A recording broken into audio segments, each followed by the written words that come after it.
राधे राधे, जय श्री कृष्ण। श्री कृष्ण के बहुत स्वरूप हैं और हर स्वरूप में हम उन्हें बहुत प्रेम करते हैं। वो साक्षात गुरु हैं, वो प्रेम के प्रतीक हैं, वो सखा हैं, वो बाल गोपाल हैं।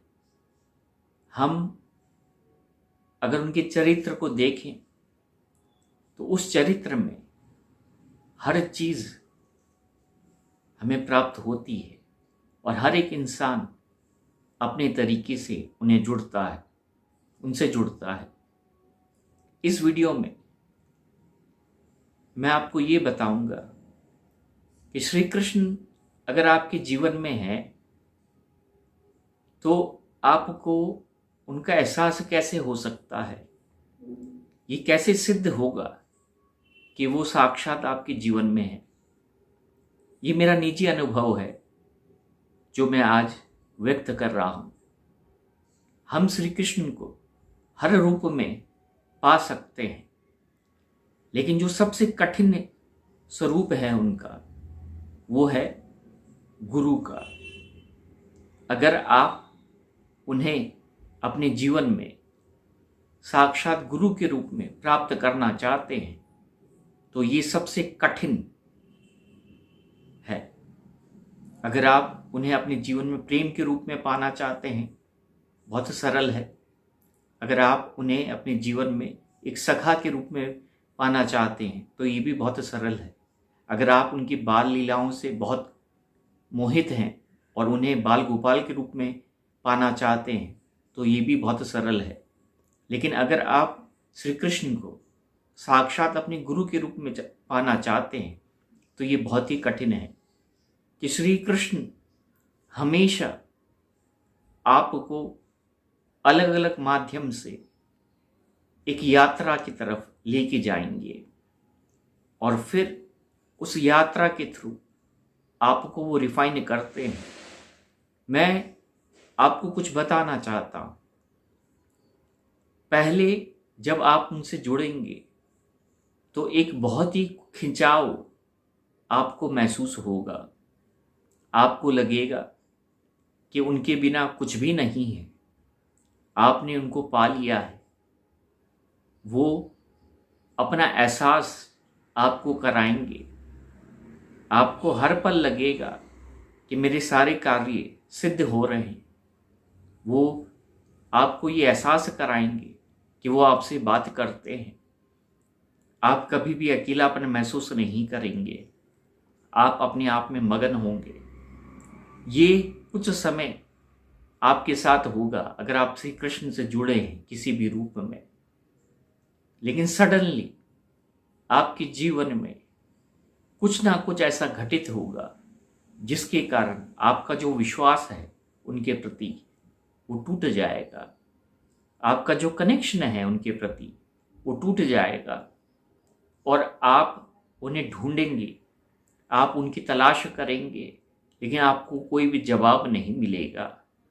आप एक मझधार में रहेंगे और आपको ऐसे लगने लगेगा कि आप डूब रहे हैं। आप उनको पुकारेंगे लेकिन फिर भी उस पुकार का कोई असर नहीं होगा। और यही आपकी सबसे बड़ी तपस्या होती है, परीक्षा होती है। क्योंकि श्री कृष्ण पहले जीवन में आते हैं, आपको अपना एहसास पूरे तरीके से करा देते हैं, लेकिन फिर उनकी परीक्षाएं स्टार्ट होती हैं। और जब वो परीक्षाएं स्टार्ट होती है तो वो बिल्कुल एक गुरु के रूप में उन परीक्षाओं को लेते हैं। वो साथ नहीं देते क्योंकि वो ये जानना चाहते हैं कि आप उनसे किस हद तक जुड़े हैं, आपका विश्वास उनके प्रति किस हद तक है।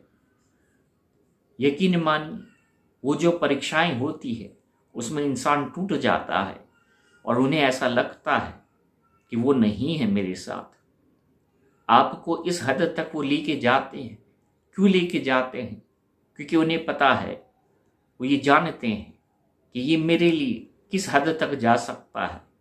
और जो इंसान, जो आत्मा जिस हद तक उनके लिए जा सकती है तो फिर श्री कृष्ण उस हद से भी ज़्यादा उस इंसान उस आत्मा के लिए जाते हैं।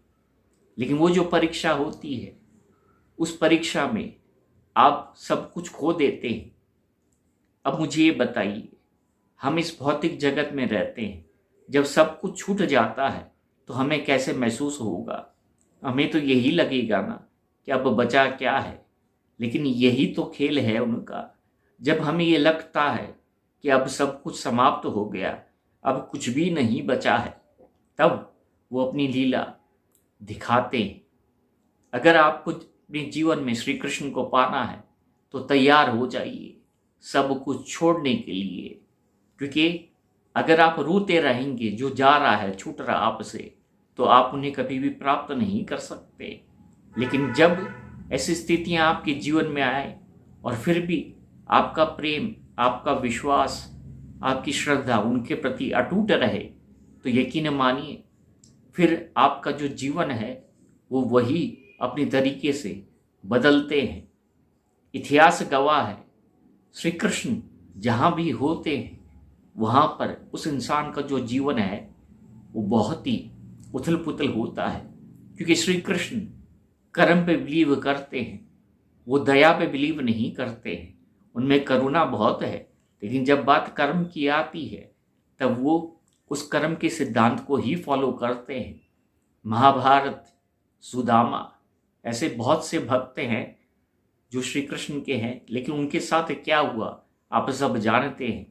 क्योंकि श्री कृष्ण उस आत्मा को एक दिव्य स्वरूप देना चाहते हैं, उसे अपने जैसा बनाना चाहते हैं। जब मैं कहता हूं कि अपने जैसा बनाना चाहते हैं, इसका अर्थ ये है कि फिर वो आत्मा जब भी आती है उन्हीं के साथ आती है और उन्हीं के साथ जाती है।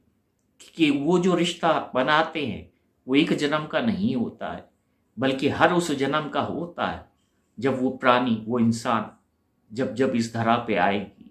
और यही उनका खेल होता है। हम उन्हें भूल सकते हैं लेकिन वो हमें कभी भूलते नहीं हैं। और यही मैं आपको बताना चाहता हूँ, अगर श्री कृष्ण से प्रेम करते हैं, उन्हें गुरु मानते हैं, तो तैयार हो जाए इन परीक्षाओं के लिए। लेकिन इन परीक्षाओं में ही उनका खेल छुपा है, उनका प्रेम छुपा है। क्योंकि जब आप इनसे बाहर निकलेंगे और निकालेंगे भी वही, लेकिन वो आपको एहसास नहीं कराएंगे कि वो निकाल रहे हैं। आपको ऐसे लगेगा ये तो मैं स्वयं ही कर रहा हूँ। लेकिन जिस इंसान ने उस कृपा को पहचान लिया, उस कठिन समय में, उस कठिन दौर में उनको जाने लिया, तो यकीन मानिए आपने उनको प्राप्त कर लिया। हम हर किसी को बड़ी आसानी से प्राप्त कर सकते हैं। पिता शिव को प्राप्त कर सकते हैं, माँ शक्ति को प्राप्त कर सकते हैं, लेकिन श्री कृष्ण को अगर आप गुरु के रूप में प्राप्त करना चाहते हैं तो ये जो राह है वो उतनी आसान नहीं है। क्योंकि वो पहले तो रिश्ता बनाते नहीं हैं, लेकिन अगर एक बार उन्होंने वो रिश्ता कायम कर लिया तो फिर वो जन्मों जन्मों का होता है। और यही उनकी खासियत है। आज एक भक्त बात कर रहा है, ये बता रहा है कि श्री कृष्ण कैसे हैं। ये मेरा निजी अनुभव है, क्योंकि जिस तरह से मेरा जीवन मैंने जिया है और जो परीक्षाएं मैंने देखी है अपने जीवन में, अगर आज मैं यहाँ पर बैठा हूँ और आपको इन सारी बातों को बता रहा हूँ तो ये साक्षात उनकी कृपा है। ये वीडियो मैं श्री कृष्ण को अर्पण करता हूँ, क्योंकि जब तक उनकी इच्छा ना हो तब तक मैं कुछ कर नहीं सकता। और उम्मीद करता हूँ हर भक्त जो निराश है, जो श्री कृष्ण से अटूट प्रेम करते हैं, उनको ये वीडियो मिले और उनका जो विश्वास है वो फिर से जगे। यकीन मानिए ये जो रिश्ता है जन्मों का है, और एक बार उसने आपका हाथ थाम लिया फिर वो कभी छोड़ता नहीं है। प्रेम से कहिए राधे राधे, जय श्री कृष्ण।